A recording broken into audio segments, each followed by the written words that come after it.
1/4/2025 प्रातः मुरली ओम शांति बाप दादा मधुबन। मीठे बच्चे बाप नॉलेजफुल हैं, उन्हें जानी जाननार कहना ये उल्टी महिमा है। बाप आते हैं तुम्हें पति से पावन बनाने। प्रश्न, बाप के साथ सबसे अधिक महिमा और किसकी है और कैसे?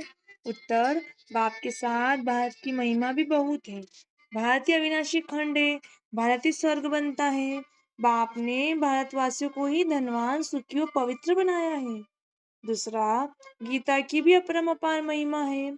सर्वशास्त्रमयी शिरोमणि गीता है। तुम चैतन्य ज्ञान गंगाओं की भी बहुत महिमा है। तुम डायरेक्ट ज्ञान सागर से निकली हो। धारणा के लिए मुख्य सार पहला, उच्च पद के लिए श्रीमत पर चल अच्छे मैनर्स धारण करने हैं। दूसरा, सच्चा आशिक बन एक माशूक को ही याद करना है। जितना हो सके याद का अभ्यास बढ़ाते जाना है। वरदान, निमित्तपन की स्मृति से माया का गेट बंद करने वाले डबल लाइट माइट भव। जो सदा स्वयं को निमित्त समझकर चलते हैं उन्हें डबल लाइट स्थिति का स्वतः अनुभव होता है। करण करावन हार करा रहे हैं, मैं निमित्त हूँ, इसी स्मृति से सफलता होती है। मैं पन आया अर्थात माया का गेट खुला, निमित्त समझा अर्थात माया का गेट बंद हुआ। तो निमित्त समझने से माया जीत भी बन जाते हैं और डबल लाइट भी बन जाते हैं। साथ साथ सफलता भी अवश्य मिलती है। यही स्मृति नंबर 1 लेने का आधार बन जाती है। स्लोगन, त्रिकालदर्शी बन हर कर्म करो तो सफलता सहज मिलती रहेगी।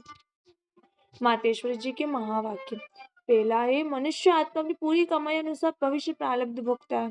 देखो, बहुत मनुष्य ऐसे समझते हमारे पूर्व जन्मों की अच्छी कमाई से अभी ज्ञान प्राप्त हुआ, परंतु ऐसी बात है ही नहीं। पूर्व जन्म का अच्छा फल है यह तो हम जानते हैं। कल्प का चक्र फिरता रहता है, सतो रजो तमो बदली होता रहता है, परंतु ड्रामा अनुसार पुरुषार्थ से प्रारब्ध बनने की मार्जिन रखी है। तब तो वहाँ सतयुग में कोई राजा रानी, कोई दासी, कोई प्रजापत पाते हैं। यही पुरुषार्थ की सिद्धि है। वहाँ द्वेष ईर्ष्या होती नहीं, वहाँ प्रजा भी सुखी है। राजा रानी प्रजा की ऐसी संभाल करते हैं जैसे माँ बाप अपने बच्चों की संभाल करते हैं।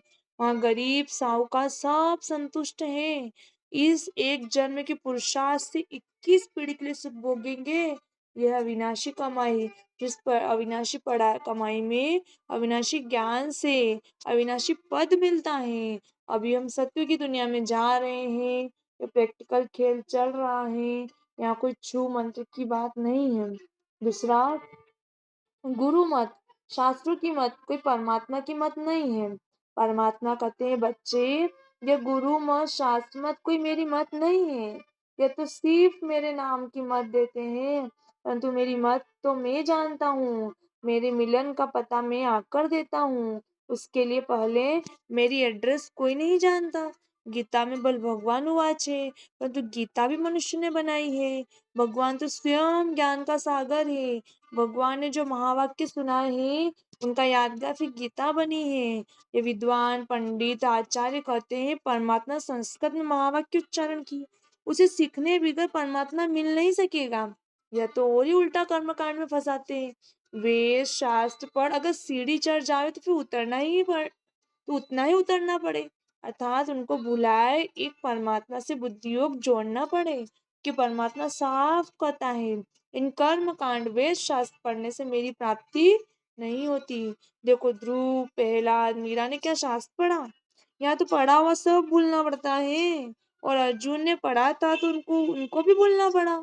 भगवान ने साफ महावाक्य है, श्वासोश्वास मुझे याद करो, इसमें कुछ भी करने की जरूरत नहीं है। जब तक ये ज्ञान नहीं तो भक्ति मार्ग चलता है, परंतु ज्ञान का दीपक जग जाता है तो कर्म कांड छूट जाते हैं। कर्म कांड करते करते अगर शरीर छूट जावे तो फायदा क्या मिला? प्रारब्ध तो बनी नहीं, कर्म बंधन के हिसाब किताब से तो मुक्ति मिली नहीं। लोग तो समझते झूठ न बोलना, चोरी न करना, किसी को दुख न देना ये अच्छा कर्म है, परंतु यहाँ तो सदाकाल के लिए कर्मों की बंदायमानी से छूटना है, वो विकर्मों की जड़ से निकलना है। अब हम तो अब चाहते हैं ऐसा बीज डाले जिससे अच्छे कर्मों का झाड़ निकले। इसलिए मनुष्य जीवन के कार्यों को जान श्रेष्ठ कर्म करना है। अच्छा, ओम शांति। अव्यक्त इशारे कंबाइन रूप की स्मृति से सदा विजयी बनो। शिव शक्ति का अर्थ ही है कंबाइन। बाप और आप दोनों को मिलाकर कहते हैं शिव शक्ति। तो जो कंबाइंड है उसे कोई अलग कर नहीं सकता। यही याद रखो कि हम कंबाइंड रहने के अधिकारी बन गए हैं। पहले ढूंढने वाले थे और अभी साथ रहने वाले हैं। यह नशा सदा रहे। अच्छा, ओम शांति।